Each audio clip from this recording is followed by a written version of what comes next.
I was just wondering, what would you consider to be the worst investment you've ever made? The worst investment I ever made? How long do you have? I received an email a couple weeks back from you, and it said that if I forwarded it to 20 people, I'd get $10,000. I still haven't seen the money yet.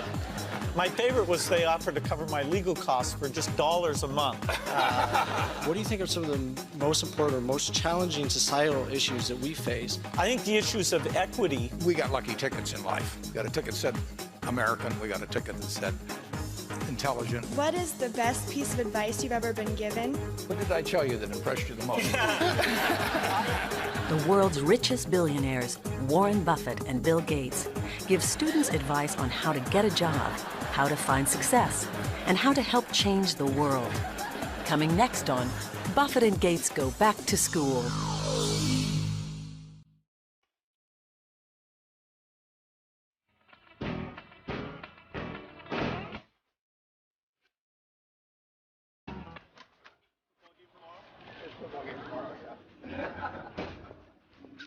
The two richest men in the world are dramatically different.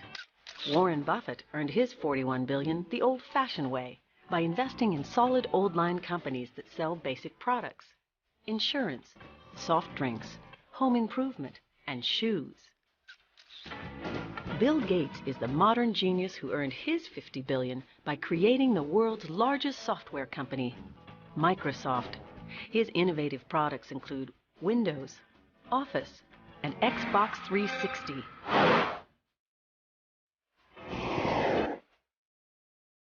In spite of their differences, the two men are close friends, and they share a common passion: interacting with America's brightest students. Today, Buffett has invited Gates to join him in a dialogue with students from the University of Nebraska School of Business Administration.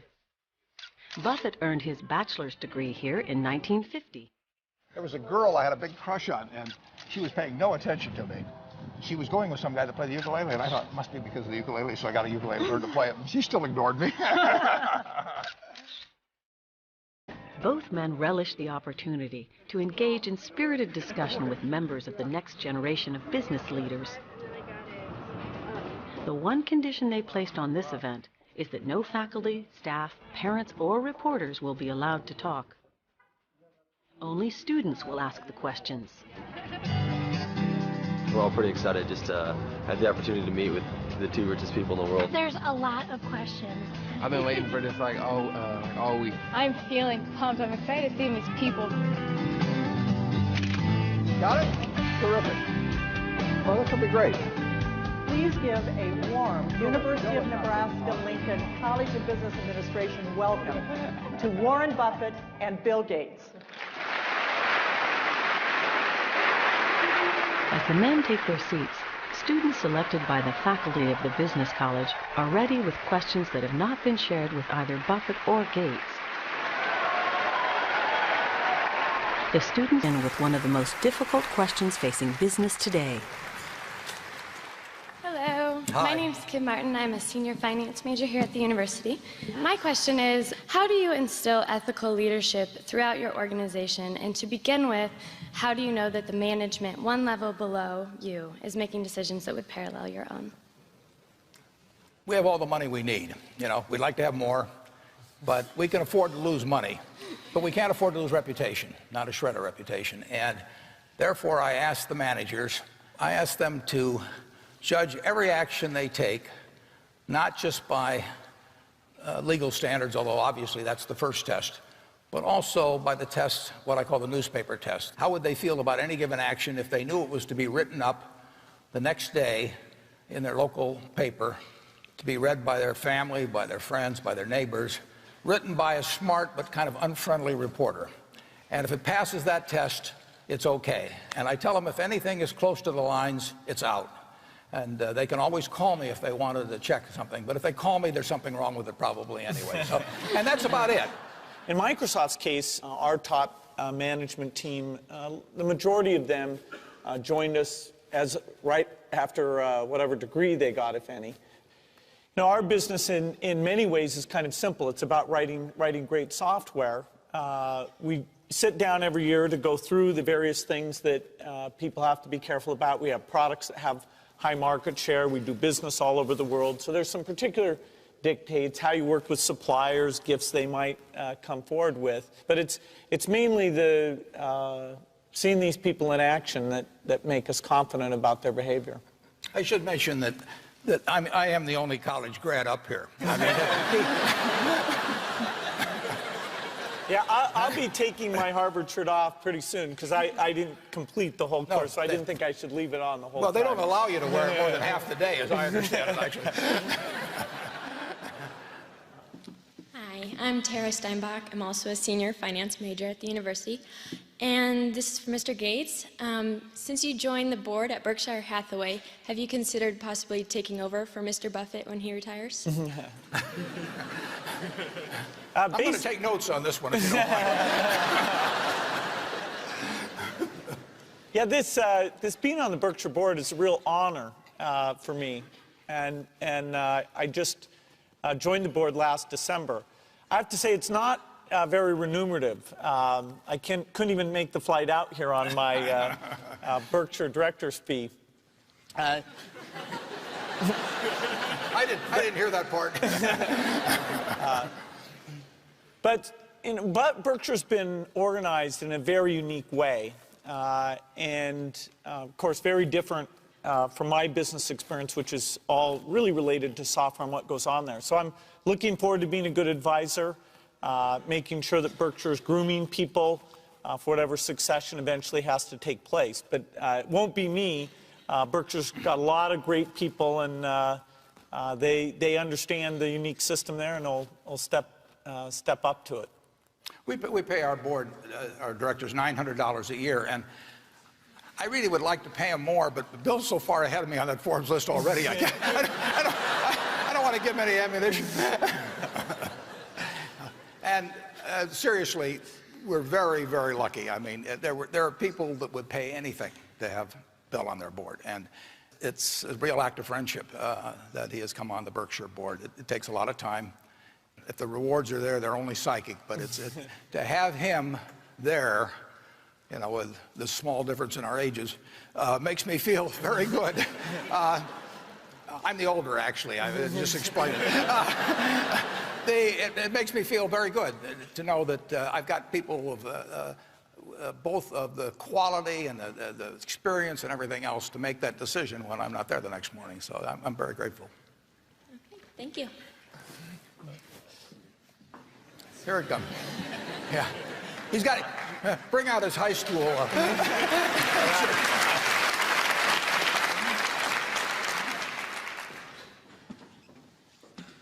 I'm Brian Poppy. I'm a junior actuarial science major. My question for you is, how did you two meet the first time? Is there like some sort of billionaires conference that I don't know about? Or? Yeah, we have these things. We don't talk about them. No, I met Bill on July 5th, 1991.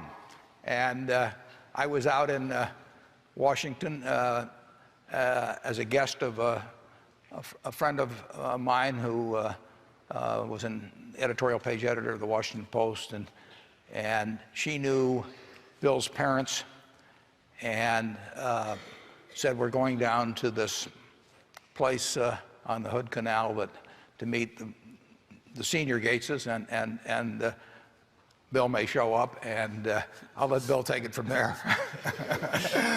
Well, it was a funny event because my mom was very sociable and always, you know, getting people together. And I, at this time, didn't believe in vacations. You know, I was totally focused on my job. And so when she said to me, you've got to come out and meet, it was Warren and Catherine Graham and a couple other people. I said, Mom, I'm busy. And, you know, and she said, no, this will be great. And I thought, well, I'm not sure. You know, I'm into this software thing, and I don't know much about investing. And I hadn't thought about it much. But I went out, and so Warren and I met, and I'd actually come out in a helicopter. I was planning to go back a few hours later. But then by the end of the day, I was there, just talking with Warren. And so it began a really unbelievable friendship for me. And, you know, I could tell that even though we came from different directions, the kinds of things that fascinated us and that we thought were important were very much the same. And so for the last 14 years, we found every excuse possible to get together, whether it's, bridge or golf. But really, it's about talking about the world and thinking about what's going on in it that's at the core of it. The moral of that is listen to your mother. I'm Mark Schmitz. I'm a senior actuarial science major. Could you tell us a little bit about your typical workday and how you manage your time to allow for like playing Halo 2 and that kind of stuff? Well, I don't get to play much Halo 2. I have to say, when I play with my colleagues at work, I get slaughtered so fast it's unbelievable when I'm on Xbox Live. Project Gotham Racing, I'm a little better at. It's nice to have a job where gaming is a serious pursuit, and we get to think about that and talk about that. And playing around with the latest technology, whether it's new PCs, looking at new software, sitting down with researchers. It's why I think my job is the best. Warren thinks his is the best, but I'm sure I'm right. Anyway, I'm in meetings a lot. My calendar gets very full with those, and then at night, after the kids have gone to bed, I'm on email a great deal. I get messages during the day. That's my chance to give long responses. And then over the weekend, I send a lot of mail as well. I take 2 weeks a year to just go off and read and think, where I'm not interrupted by work or anything else. I'm just solidly trying to think about the future, and people get to send me things to read as part of that so-called Think Week. So it's a nice mix of things. About 25% of the time then I'm out traveling around, meeting with customers, Europe, Asia, and that sort of helps me think, okay, do we have the right priorities? What are people responding well to, and what would they like to see us do better?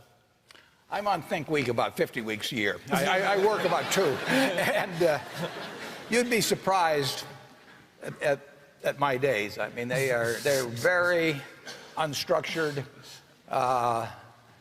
no meetings, none. I mean, I don't like meetings. And I read a lot. I wish I were a faster reader. I'd get more done. But I do read a lot, and I'm on the phone a moderate amount. Our businesses run themselves basically out there. My job is allocating capital, and that's what I'm thinking about. But I don't like to have things all packed hour to hour to hour. And Bill and I are both extraordinarily lucky. I mean, we really get to do what we like to do, the way we want to do it, with people that we choose to be around, and they're terrific. I mean, we've really got everything our way, and we're very fortunate. And in his world, he has a different kind of pace than I have, but we both love it the way we do it. And my guess is that we're each the most productive in that particular mode too, because it fits our personalities and aptitudes. My name's Topher Voorhees. I'm a senior finance major. My question is, after the Xbox 360, where do you see video games going? Well, Xbox 360 is a pretty good step. It's sort of the first of a generation of what we call high-definition games, where the realistic vision that you get is almost like reality. The other big thing is we want gaming to be more social, so this idea of live, where your friends can get on and you can have spectators and contests and make it into a very social activity. But we think we can draw in people who are older, people who are younger, more women into it by having more variety of these game types. Now, every 4 or 5 years, there'll be a new game. So after Xbox 360, I don't know what we'll call it, 720 or something obvious like that. You don't have to go out much further until the visual realism is so good that it's like trying to improve CD audio. There are ways of encoding audio with more resolution than a compact disc, but people can't tell the difference. So a lot of it will come back to the creativity of those game developers. We will start to have cameras and speech recognition, so you'll be able to talk to the game instead of just using the triggers. You'll be able to take, a bat or a golf club, and our camera will watch what you're doing. And so it'll be a bit more like a virtual reality thing in terms of reacting, and then it's seeing exactly how to respond to that. Hi, my name is Pamela Bracey. I'm a senior marketing major here at the university. And if you guys decided to drop a $100 bill, would you bother going back to pick it up, or would you let a lowly college student like myself go get it? If he drops 10 cents on the floor as he walks out and he doesn't pick it up, I'll pick it up.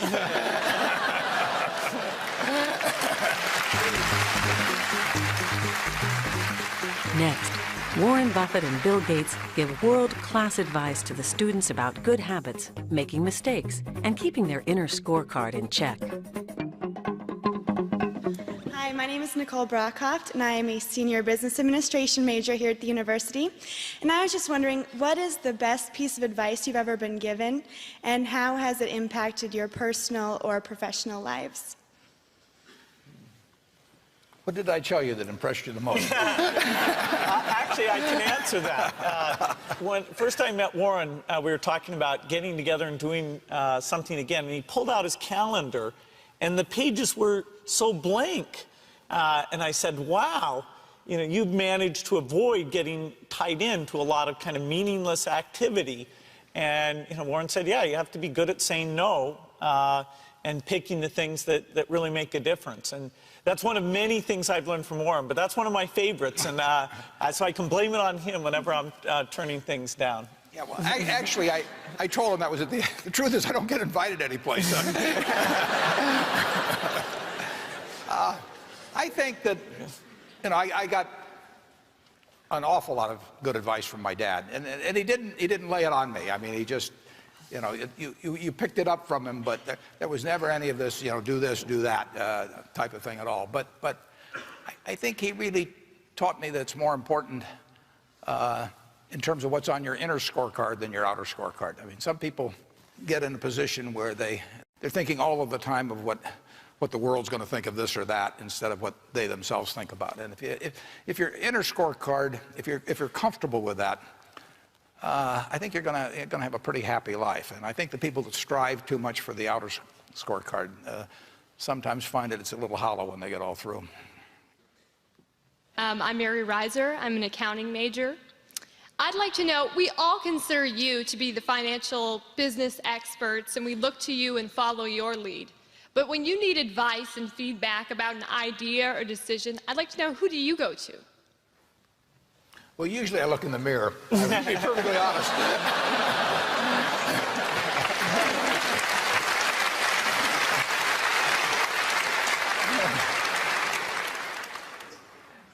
The nature of what I do means I have to think pretty much independently. Because if I take a poll, in effect, I'm going to do what everybody else is doing, and I don't think much of that usually in investments. And so I have to have an environment, I have to have a temperament personally that lets me think for myself. And I've got a terrific partner, a fellow named Charlie Munger. And you can't find anybody any smarter, any better quality of anything. But we think a lot alike. And we do talk things over occasionally, but we don't talk them over very often because I know how he thinks, he knows how I think. He's taught me a lot, you know, and you know, why should I pay for a phone call if I know what he's going to say? So if I need to get a cabinet around to make decisions or anything like that, I probably shouldn't be running the place. That doesn't bother me to have the responsibility for it, but I just don't want to put it up to a vote because I've seen too many, particularly in the investment world, as you get larger and larger groups making the decisions, they get more and more homogenized. And I don't think you will ever get brilliant investment decisions out of a large committee. Yeah, for me, probably the most important decisions I make are a lot like when I pick what technologies the company's going to bet on. Those are a bit like Warren's, where you really have to be willing to be contrary, to leave some things aside and to go into some places that aren't very hot. If you get outside of that technical realm, you know, I'm super lucky. I have Steve Ballmer, who's now CEO of Microsoft, and we're in each other's offices almost every day. He, you know, he's more of a business type thinker. I'm more of a technology type thinker, but we a little bit have learned what the other one's going to say over the years, so we can give each other a hard time about the positions we expect. Outside of that, if I had some really tough decision, I'd talk to my dad, I'd talk to Warren, I'd talk to my wife, Melinda. So I have enough people that know me and actually know where my judgment isn't its strongest, where I might get overexcited about something or, forget to think about something. And so they're good at correcting, particularly Melinda, good at correcting whatever those blind spots are. And I think it's good to encourage your friends and advisors to really give them that license. I can go to a party and forget to say hello to various people or something. That's a very minor example of my blind spots. Not to the hostess. Well, Melinda would help me do that. Yeah, she would, So, a small number of people that you can turn to on certain key things is a great asset. And incidentally, at Berkshire, Bill has an integrated business. We have this diverse group out there. But we have 40 managers, and I really encourage them to be doing the same thing. I mean, they run their businesses, and they know how to do it. They're going to make some mistakes, but they basically make the calls, and they don't have to check with us. It's amazing how decentralized we are in that respect. But we bet on brains, and we bet on people with energy and brains and integrity, and they're going to call most of them right, and I think we would lose an awful lot by having all kinds of layers of committees to review that they had to check with and that sort of thing. I'm Caitlin Polcher. I'm an actuarial science major, and I'm a junior. And you both have several managers working under you, so I was wondering what are some steps that a new entrant into the job market can take to accelerate their journey towards an upper-level management position?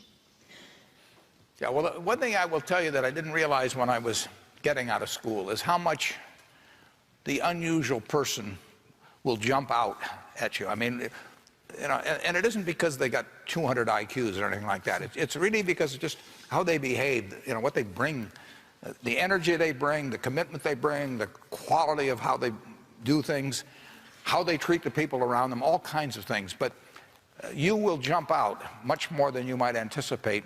One of the things you would want to be sure to do is, whether you like it or not, get very comfortable, it may take a while, with public speaking, for example. I mean, that's an asset that will last you 50 or 60 years, and it's a liability if you don't like doing it and are uncomfortable doing it. That also will last you 50 or 60 years, and it's a necessary skill. But a lot of the skills are just human skills.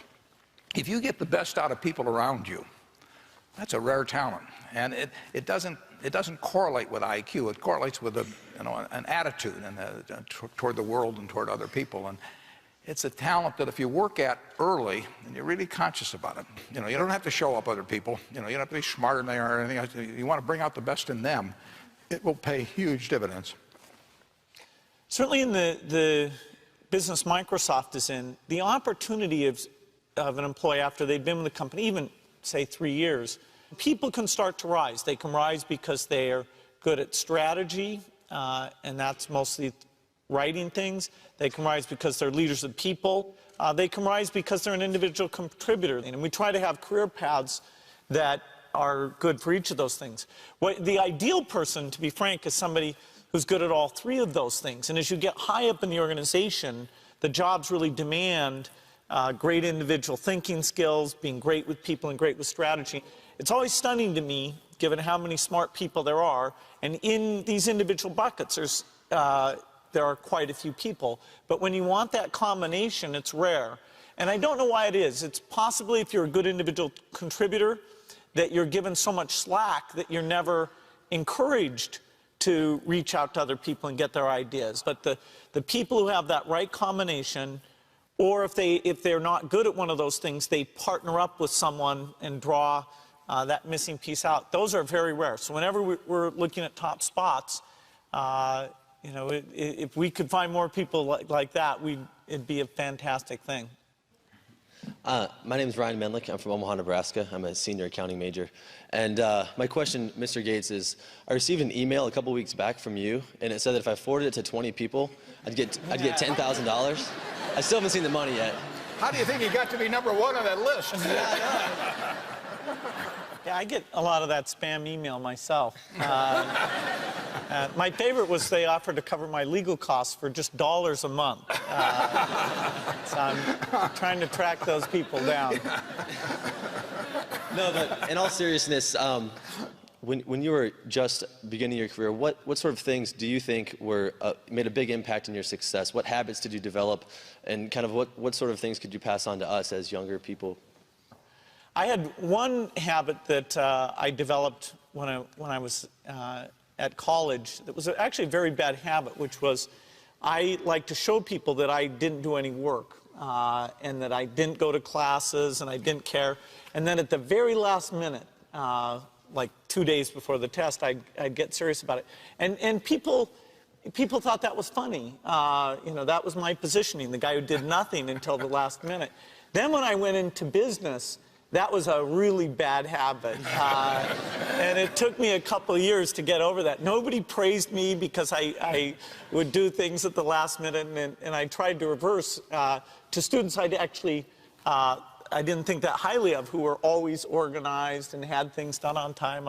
I'm still working on it, but procrastination is not a good habit. Bill can change clothes in the car. I mean, that's why we don't insure him at Geico, incidentally. But he has a little of that habit left still. But the habits you develop, and I go back, the other thing is have the right heroes. I mean, I've always been lucky in that respect. And if the people you look up to are going to form your vision of what the world, how you want to be in later life. And well, I'll give you 2 pieces of advice. I'd invest as much in myself as you can. I mean, you're your own biggest asset by far. I mean, you've got all kinds of potential. All the people in this room, you're lucky to be in this country, gotten a good education. But most people go through life using up a very, very small part of their potential. And so anything you do that invests in yourself, that's the best investment you can possibly make. And then I would follow my passion. I mean, whatever turns you on. I was lucky. I found something early that turned me on. But you don't want to take a job just for the money.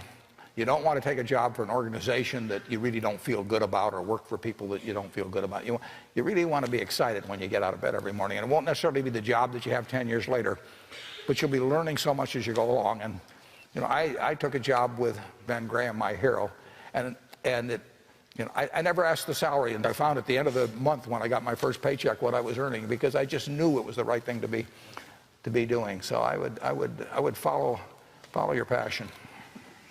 My name is Elizabeth Vineyard. I'm a senior marketing major. I guess my question is, hearing about the globalization of business, being a small business owner myself, I wonder how you see that affecting the small business sector. I don't think most small businesses, as I think of them, I don't think it's going to have that much effect on what you do. I mean, if you're bringing something to your customer that they want at a price that makes sense for them, you're not going to be undercut by whether somebody's doing something in China or India on a small business. I mean, when I think of the small businesses I deal with, they do not have a problem with globalization. If you've got a major textile business or shoe business or furniture business, you're going to be very much affected by what's going on around the world in terms of production costs. Bill? Yeah, globalization is important to track because it's changing the rules of the game. As Warren said, it doesn't directly affect a small business, because usually the fact that you're there locally doing a very differentiated product means that somebody far away can't do exactly what you do. The biggest change agent in globalization is what's going on in China, where they are, in a sense, even more capitalistic than we are in terms of how they're letting businesses develop and keeping things very efficient. And so I think it's very important, no matter what career everybody here is going into, to look at China as a change agent, think about globalization, and then thinking about these indirect effects on the opportunities for the companies you work for. I think that will be very important. Hi, I'm Marissa Pont. I'm a senior management major. Obviously, as a public, what we hear most about are your successful investing in ventures or the new products that you develop that work out. I was just wondering, what would you consider to be the worst investment you've ever made? The worst investment I ever made? How long do you have? Oh, I've made some very bad ones, but that doesn't really bother me. It may bother the shareholders, but that's another question. You're going to make mistakes in life. I mean, there's no question about it. You don't want to make them on the big decisions, who you marry and some things like that. So there's no way I'm going to make a lot of business and investment decisions without making some mistakes. I may try to minimize them. I don't dwell on them at all. I don't look back.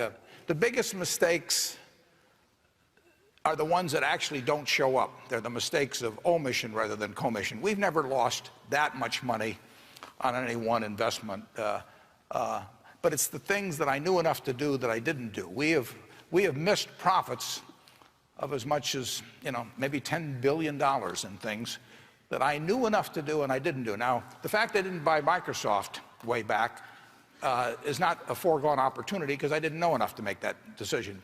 But there have been other investments where I did know enough to make the decision, and for one reason or another, I either didn't do it at all or I did it on a small scale. I was sucking my thumb when I should have been writing checks, basically. And those don't show up. There's no place where it shows missed opportunities, but I've missed some big ones. The triumphs in life are partly triumphs because you know that everything isn't going to be a triumph.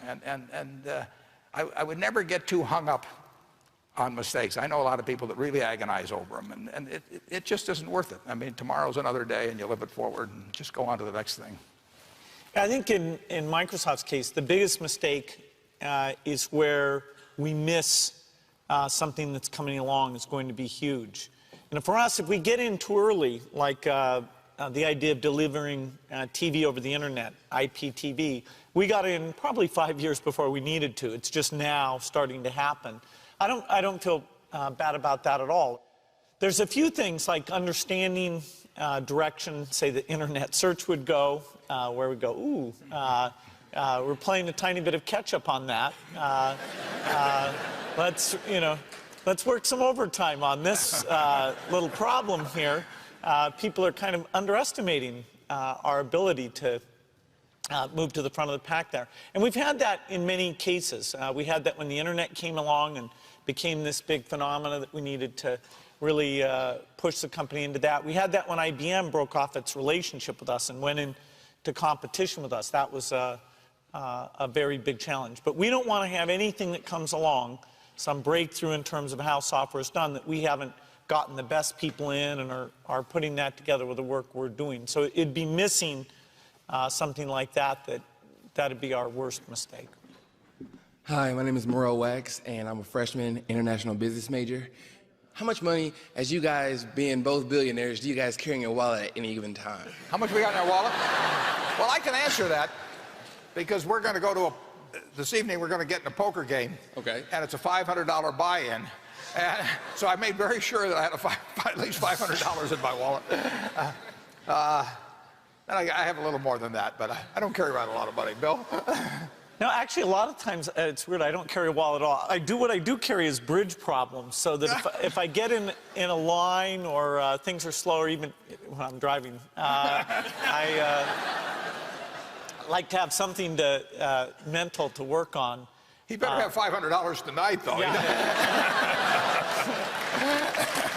In fact, I brought a little extra, so I'm ready for the game. As the event nears its end, students ask questions about how they can change the world. And Warren Buffett and Bill Gates offer surprising insight into the true nature of success. Hi, my name is Stephanie Tompkins. I'm a senior economics major. A lot of us are pursuing higher education because we want to leave the world a better place than the one we found it. And that's terrific. As one person at the end of the day who can actually affect tremendous amounts of people and ideas, how do you make your decisions? You're changing the world every day. I mean, if it's nothing but the children you have, I mean, you are forming their view of the world, and you do it every day. So you are a teacher. But with the people around you, one of the best things in life to do is to surround yourself with high-grade people, because you will behave as the people around you do, but they in turn are getting it from you. It's kind of like a planetary system, and you will. I promise you, you will change the world in some way, and my guess is you'll change it very much for the better. And But you can't expect to see something dramatic. I mean, it's not one of those Shazam moments or something of the sort. But you by how you're behaving are affecting other people, setting an example for other people. You will find ways to leave a better world than you entered. And one thought I'd have on that is that I think it's very important as young as possible to get a broad exposure in this country to people who are less successful and the kind of conditions they're living in and what kinds of things are holding them back. You know, is education working to tap into people's talents and giving them the equal opportunity we believe in? And then ideally to get in many places in the world where living conditions aren't nearly what they are here in the United States. It's one of these things when you first learn all of this, it's a little easy to be down because you think, geez, I didn't know it was like that. Things are improving, and the opportunity for capable people to jump in, whether it's helping with medicines, helping with education, a small number of people can actually make a very dramatic difference.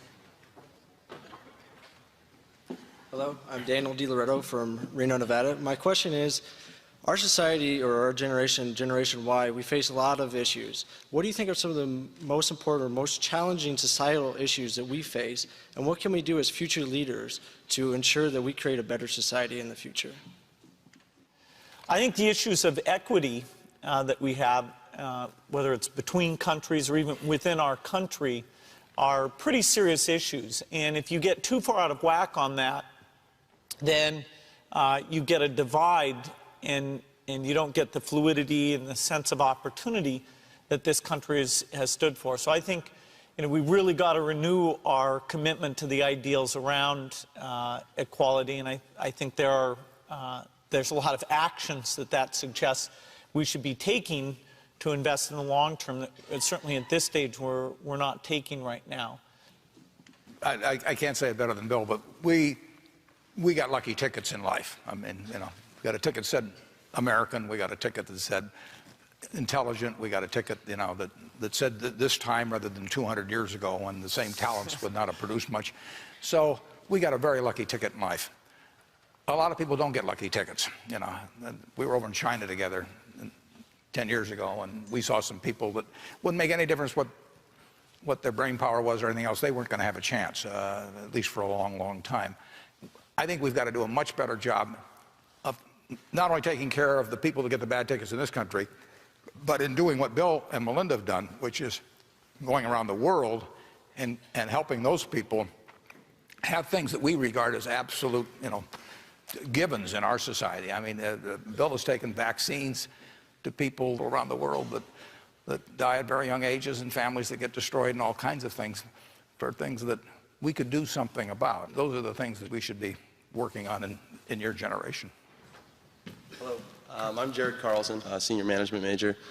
My question is, if you could have one superpower, what would it be and why? One superpower? Bill, you think more about that than I do. I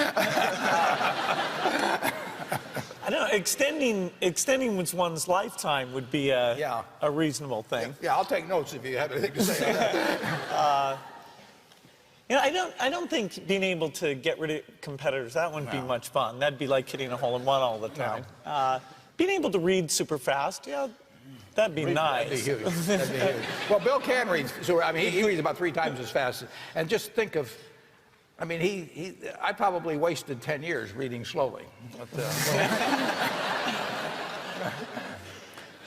no, if you're talking about granting a wish, I mean, what you would the type of thing. I mean, what you really would hope is that somehow you could reduce the threat posed by nuclear knowledge in the world. I mean, that's going to be the great problem of mankind in your lifetime. And the knowledge is out of the bottle. The genie's out of the bottle on that.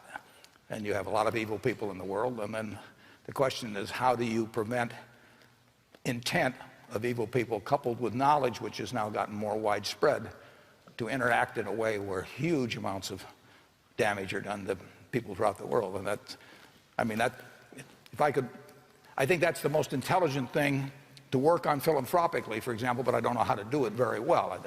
We do a little, but that's, that would be the wish. But the reason it's just kind of a dream is because the problem is so tough. Hi, my name is Kristen Lovegrove. I'm a senior finance major. In our society that's so material and you and your families are so well off, how do you ensure that your children value things that aren't material and things that will truly make them happy in the end? Well, I was a little lucky in that respect in that my kids didn't think I was rich. And I wasn't rich for a while. I mean, but even after I was, we lived in the same house. There's only one house they've known in their life in terms of a primary home, and they went to public schools in Omaha, and we lived in a neighborhood where, and we still do, where the average income is probably more or less average for Omaha. So they really didn't have that problem. My kids didn't even know what I did. I mean, probably because I couldn't explain it very well, but they did not grow up in a rich environment. Now Bill's situation is different, and just in terms of being a celebrity and all of that sort of thing, and that came late enough with me that it didn't really pose problems for the family. But it has to be it's a significant factor, and I'll turn over to Bill. Yeah, I can verify what Warren said about his house. I was very excited to go visit, think, what has he done? What amazing things is he going to have? And I went into his dining room. He didn't even have seats on the chairs. And he didn't even know they were missing either. So I don't... There's no hurry on these things, Bill. I mean... I think it is tough, and perhaps particularly so when children grow up and have a very nice house and they think, what are the real limitations? I do think there's some very basic things around giving them an allowance at a young age and sticking to that and having them decide, okay, you want to buy a candy bar today, that means you can't buy one in the future, and start to figure out that there are real limits. I do think we're lucky that our children will get to go to Africa and Asia and see how people live, and even from a young age understand that the United States is statistically an aberration, that the lifestyles we have, we should wish that many decades in the future that the world at large can live in these same ways, and hope that people treat them in a normal way and treat them for what they're actually good at. That would bother me a lot if they were being approached because somebody thought they could influence something. It's an awful thing. Every kid should be evaluated based on who they are and what they're doing. Our kids are rich and are going to be rich by the standards of the world. They don't think they're going to inherit a significant portion of the fortunes of either of us. I mean, 99% of what I have, it'll go to philanthropy one way or another, and Bill has the same attitude, basically, that we are not going to turn out some super wealthy kids. They'll be wealthy. I mean, there's no question about that. But the idea of dynastic fortunes, I find it turns me off.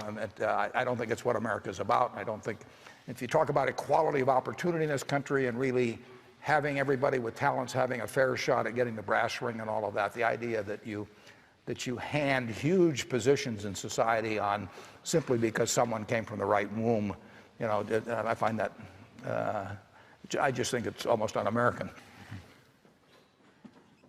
My name is Matthew Bodie. I'm a senior from Elgin, Nebraska.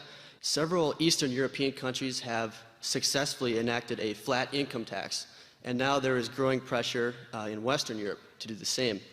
Would you support the United States adopting a flat income tax, and why or why not?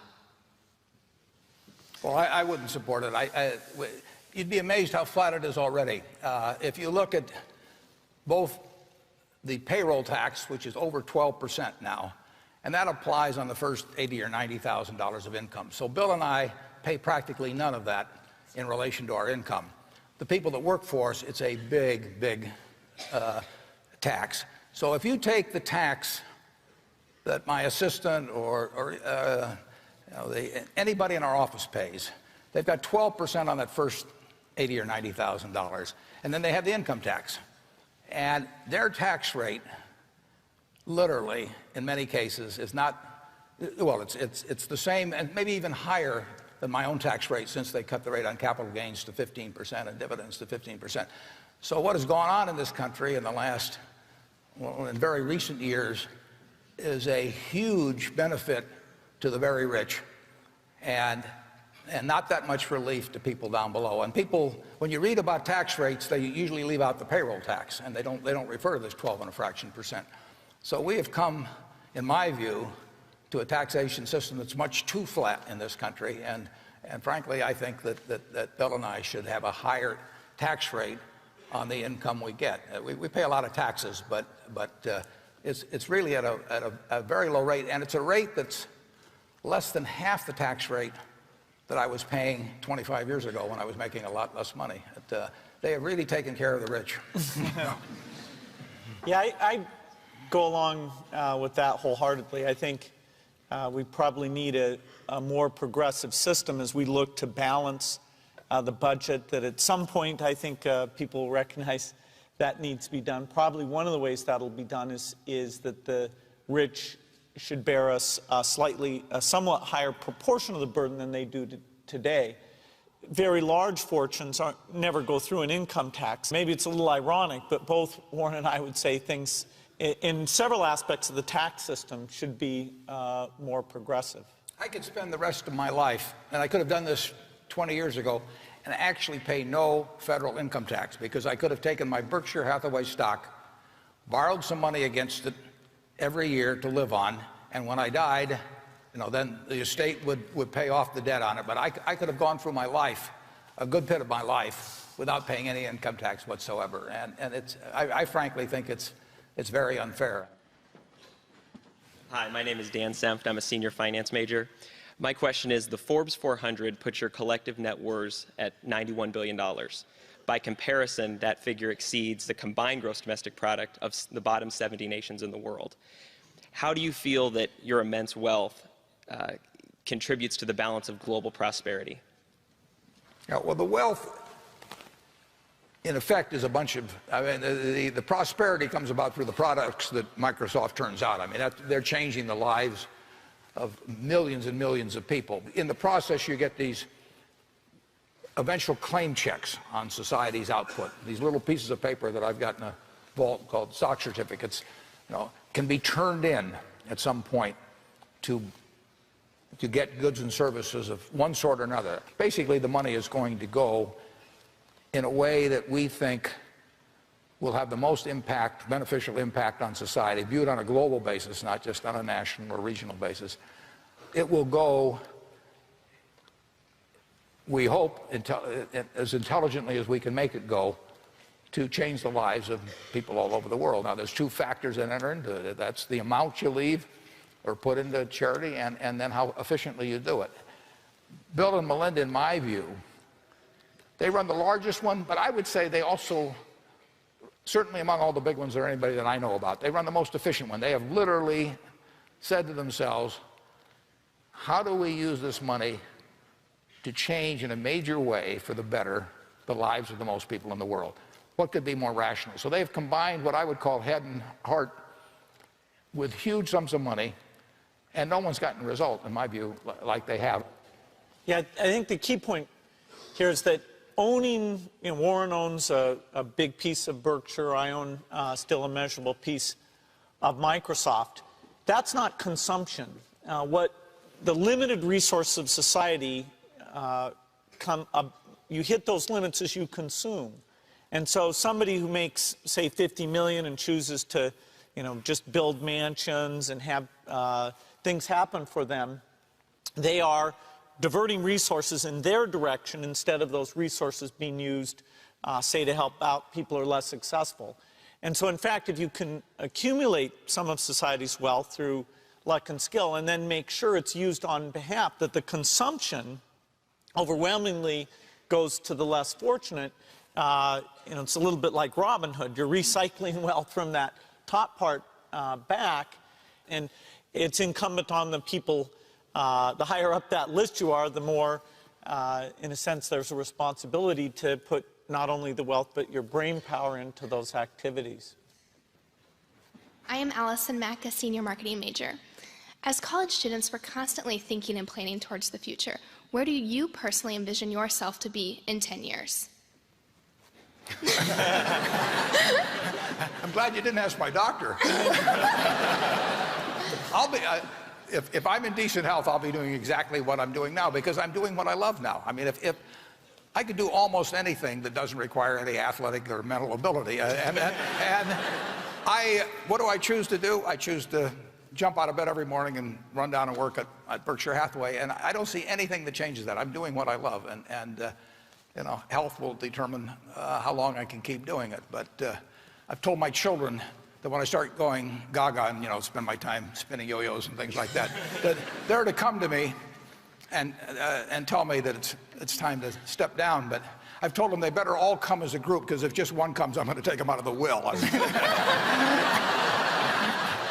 Yeah, well, 10 years from now, I'll be turning 60. I have to say, every time the age 10 years older than me always seems like that's when I'll be old.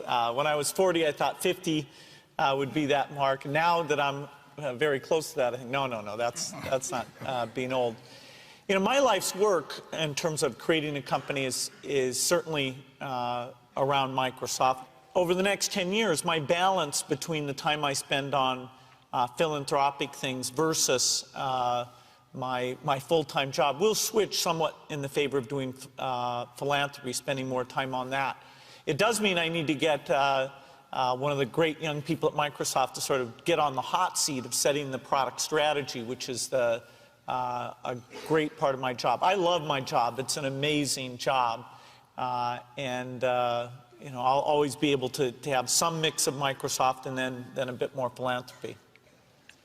Hello, my name is Paul Turnus. I'm a senior business administration and music major from North Dakota originally. I was wondering, what is your definition of success, and what has been your largest non-business success in life? Well, we played ping pong against a 9-year-old girl in San Francisco. 2 weeks ago. Her name's Ariel. Yeah, how many points did you get? She got up. Bill got more points off her than I did. I thought I was pretty good, too. And this little 9-year-old, she's disgusting. She should have been in bed. She totally cleaned us. No,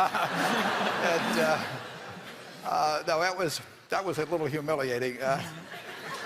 I'd say in my case, my goal for success outside of work is definitely raising a family. Just getting started with that. And I think there's some unique challenges of when a parent is very visible and has money and things like that. It's not easy in any case to raise kids the right way. But I'd say I hope to be successful at that. So far I haven't caused them any damage. They seem to be doing okay. We get a lot of people that want us to adopt them. I mean, he's working on his children, I'm working on my great-grandchildren, but otherwise we got the same approach. I would say this in terms of success. This will surprise you.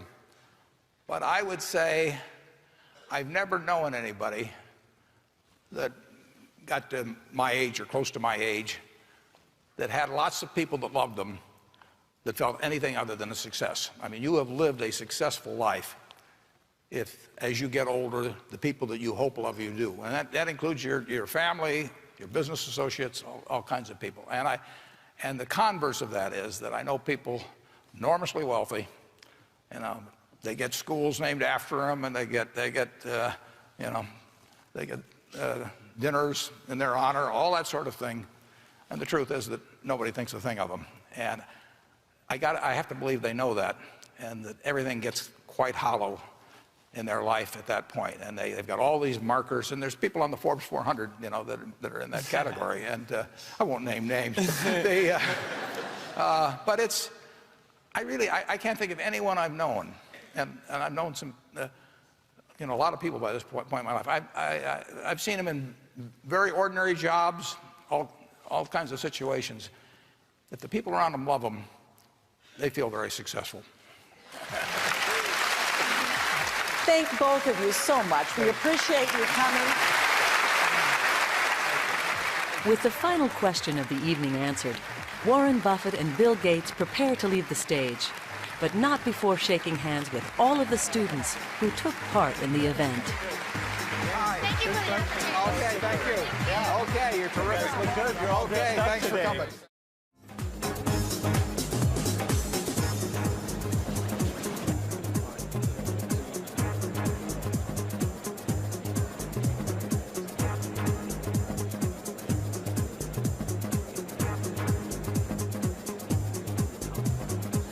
The bridge is a great game. I advise all of you to take it up. There's no game like it. If you go on the internet, however, my name on there is T-Bone. And Bill's name is Challenger, but he spells it C-H-A-L-N-E-N-G-R. Right. Yeah, that's not right.